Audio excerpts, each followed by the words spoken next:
एक दिन छोटा भालू अपनी मामा के साथ जंगल घूमने निकला। वो खुशी से इधर अलिफादेर भटक रहा था और हर चीज को तजस्वा से देख रहा था। अचानक मामा का पाँव लोहे के तारों और कचरे वाले जाल में फंस गया।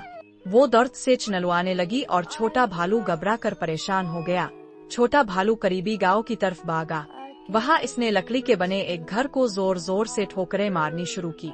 घर से एक बूढ़ा आदमी बाहर निकला। छोटे भालू ने रोते हुए सारा वाकया सुनाया। बूढ़े ने फौरन हमदर्दी दिखाई और इसके साथ जंगल की तरफ चल पड़ा जहां मामा फंसी थीं।